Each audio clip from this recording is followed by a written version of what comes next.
اور یاد رکھیے مصیبتیں اللہ کے پیاروں پر آتی ہیں۔ 500 سال فرعون نے دعویٰ خدائی کیا ہے معاذ اللہ۔ 300 سال فرعون کا حال یہ تھا کہ ننگے پاؤں کانٹوں پہ چلتا تھا اور اس کے پیر میں کانٹا بھی نہیں چبھتا تھا۔ فرشتے کہتے ہیں یا اللہ یہ کیا ہے؟ وہ تو اور ڈٹ جائے گا کہ میں خدا ہوں۔ فرمایا مہلت دے رہا ہوں۔ جو بیمار ہوتے ہیں وہ اللہ کے فرما بردار ہوتے ہیں، ان کو تو ساتھ ساتھ تھوڑی تھوڑی تکلیف دے کے اللہ معاف کرتا رہتا ہے، ورنہ ڈھیل دیتا۔ ایک صحابی ہیں، طبقات ابن سعد میں روایت ہے، ایک صحابی اپنی بیوی سے کہتے ہیں پانی لاؤ، رات کا وقت ہے، آنکھ کھلی تو کہتے ہیں اٹھ پانی لا۔ بیوی پیالے میں پانی لائی، سو گئے، آنکھ لگ گئی۔ فرما بردار بیوی ساری رات پانی لے کے کھڑی رہی، ساری رات۔ کبھی سنتے تھے ہم بھی بزرگوں سے کہ بیویاں ایسا کرتی ہیں، کبھی سنا کرتے تھے۔ وہ شوہر بھی بڑے تقوی اور طہارت والے ہوتے تھے تو بیویاں بھی بڑی فرما بردار ہوتی تھی۔ ساری رات بیوی پانی کا پیالہ لے کے کھڑی ہے، صبح آنکھ کھلی تو اپنی بیوی سے کہنے لگے کیا بات ہے تیری، مانگ تو کیا مانگتی ہے، آج تو جیسے کہے گی میں ویسے کر دوں گا۔ ساری رات تو کھڑی رہی، بول جس طرح تو کہے گی۔ بیوی نے عجیب ہی بات کر دی، کہنے لگی آپ اس طرح کریں مجھے طلاق دے دیں۔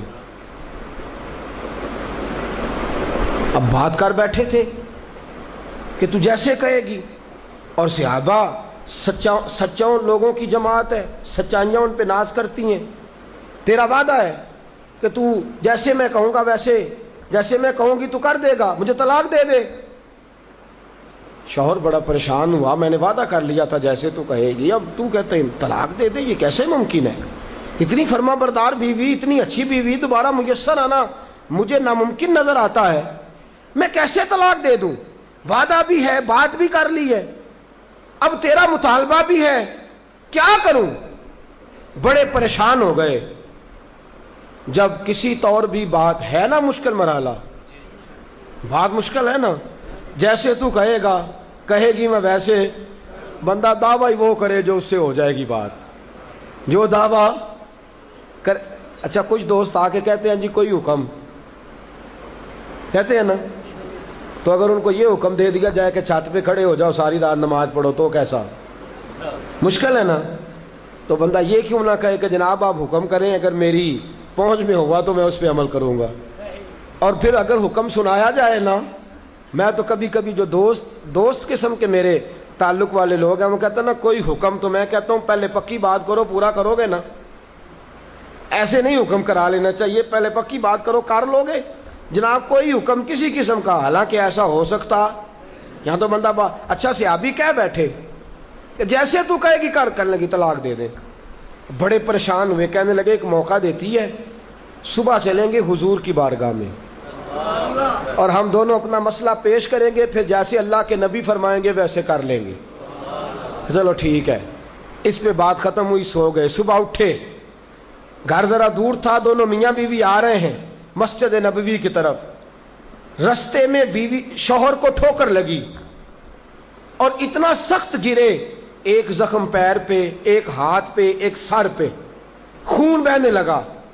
بیوی کہنے لگی اٹھیے اور گھر چلیے، مجھے طلاق نہیں چاہیے۔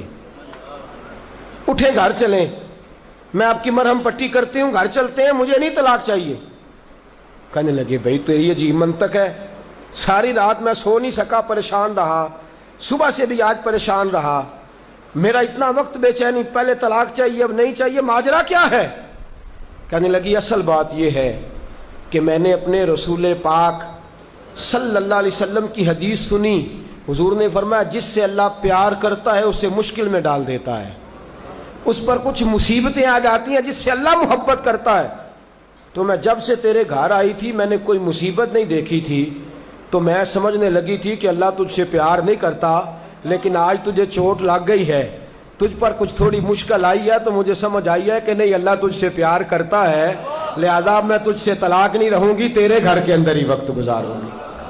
آپ اندازہ فرمائیے کہ یہ مصیبت آنا اور صبر کرنا کتنی اعلیٰ بات ہے کہ صحابہ ڈھونڈ رہے ہیں، تلاش کر رہے ہیں کہ جس پر مصیبت آ نہیں رہی وہ تو بڑا عجیب آدمی ہے، جس پر مشکل آ نہیں رہی وہ تو بڑا جو ہے وہ اللہ تبارک و تعالیٰ کا کہیں نافرمان نہ ہو۔